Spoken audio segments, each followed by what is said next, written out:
Hai,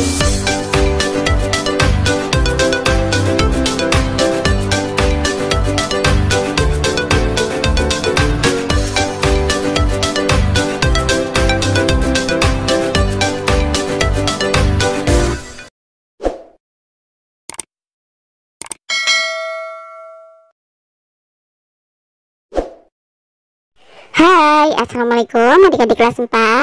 Pada video kali ini kita akan belajar contoh soal dan pembahasan penilaian akhir semester 1 tema 5 subtema 1.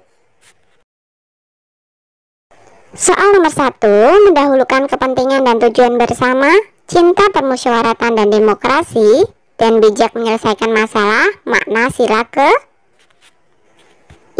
keempat. Soal nomor 2, sebutkan 3 nilai yang terkandung dalam sila keempat. Nilai yang terkandung dalam sila keempat yang pertama adalah kedaulatan negara ada di tangan rakyat. Kemudian manusia Indonesia sebagai warga masyarakat dan warga negara mempunyai kedudukan, hak, dan kewajiban yang sama. Musyawarah untuk mencapai mufakat diliputi oleh semangat kekeluargaan, mengutamakan kepentingan negara dan masyarakat daripada kepentingan pribadi atau golongan, serta mengutamakan musyawarah dalam setiap pengambilan keputusan. Soal nomor 3, berikan contoh sikap yang mencerminkan sila keempat dalam masyarakat. Gotong royong pembangunan sarana umum dan menghargai pendapat orang lain. Soal nomor 4, apa manfaat musyawarah sebelum melakukan tindakan bersama? Manfaat musyawarah adalah keputusan yang diambil memiliki nilai keadilan, dapat menyatukan pendapat yang berbeda, dan adanya kebersamaan. Soal nomor 5, apa yang disebut karangan non-fiksi? Karangan non-fiksi yaitu karangan yang dibuat berdasarkan fakta, realita, atau hal-hal yang benar terjadi dalam kehidupan kita sehari-hari. Soal nomor 6, sebutkan perbedaan fiksi dan non-fiksi. Fiksi, imajinatif, tidak membutuhkan data yang dipertanggungjawabkan. Bahasanya kiasan atau konotatif. Non-fiksi, informatif, butuh data yang dipertanggungjawabkan. Bahasa sebenarnya atau denotatif. Soal nomor 7, perhatikan cerita berikut. Bala Putradewa menjadi raja di kerajaan Sriwijaya sekitar tahun 850 Masehi. Pada saat pemerintahan Raja Bala Putradewa, kerajaan Sriwijaya mencapai puncak kejayaannya dalam bidang ekonomi, pendidikan, dan kebudayaan. Bala Putradewa berjuang membangun armada laut yang kuat. Tindakan itu bertujuan supaya jalur pelayaran di wilayah Sriwijaya menjadi aman. Banyak pedagang merasa aman ketika singgah. Peningkatan ekonomi diperoleh dari pembayaran upeti, pajak, maupun keuntungan dari hasil perdagangan. Dengan demikian, Sriwijaya berkembang menjadi kerajaan yang besar dan makmur. Informasi apa yang didapatkan dari cerita di atas? Kerajaan Sriwijaya menjadi besar dan makmur dari kepemimpinan Raja Bala Putradewa. Soal nomor 8, perhatikan teks berikut. Gajah Mada adalah seorang panglima perang dan tokoh yang sangat berpengaruh pada zaman kerajaan Majapahit. Saat remaja, ia merupakan seorang pemuda yang mempunyai keahlian bela diri yang sangat hebat serta berilmu tinggi. Pada usia 19 tahun, Gajah Mada berhasil menyelamatkan rajanya Prabu Jayanegara. Dari bacaan teks di atas, apakah merupakan cerita non-fiktif? Jelaskan. Benar, karena merupakan sejarah dan berupa informasi.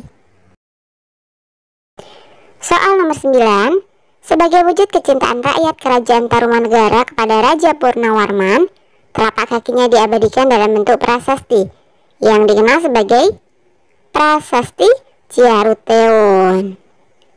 Soal nomor 10, sebutkan 4 masa pemerintahan raja-raja pada masa kerajaan Hindu, Buddha, dan Islam.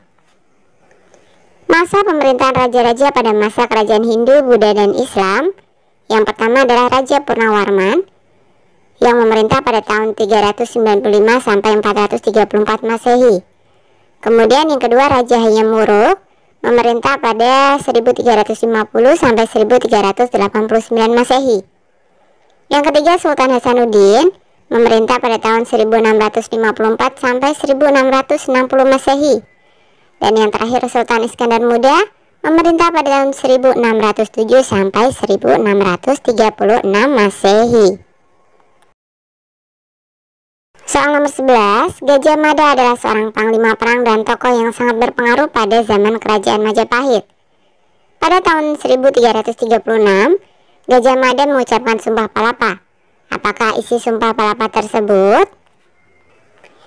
Bahwa Gajah Mada berjanji bahwa ia tidak akan memakan buah palapa, sejenis rempah-rempah, bila belum berhasil menguasai pulau-pulau di Nusantara. Soal nomor 12, gambar di atas adalah gambar seorang pahlawan yang memimpin kerajaan Aceh yang bernama Sultan Iskandar Muda. Soal nomor 13, siapa pencipta lagu Maju Tak Gentar? Pintar, C. Simanjuntak. Soal nomor 14, nada tinggi pria disebut tenor. Soal nomor 15, apa yang dimaksud dengan interval? Interval adalah sebuah jarak antara nada satu ke nada yang lainnya, baik jarak nada ke atas atau jarak nada ke bawah. Soal nomor 16, orang yang memainkan piano disebut pianis. Soal nomor 17, jelaskan penggunaan sifat cahaya dalam kehidupan sehari-hari. Sifat cahaya memantul jika terkena benda sehingga manfaatnya benda tersebut bisa kita lihat. Buktinya kita berjalan di malam yang gelap tanpa cahaya, kita tidak tahu benda yang ada di depan kita. Kemudian cahaya menembus benda bening dimanfaatkan untuk kaca senter, kaca lampu motor dan mobil. Soal nomor 18, sebutkan sifat-sifat cahaya. Sifat-sifat cahaya adalah cahaya merambat lurus, cahaya menembus benda bening, cahaya dapat dipantulkan, dan cahaya dapat dibiaskan. Soal nomor 19, perhatikan gambar berikut. Gambar di atas menunjukkan sifat cahaya yaitu cahaya dapat dibiaskan. Soal nomor 20, apa yang akan terjadi jika cahaya dari senter dihadapkan pada cermin? Tentu saja cahaya akan memantul. Oke, sampai di sini dulu video kali ini ya. Sampai jumpa di video berikutnya.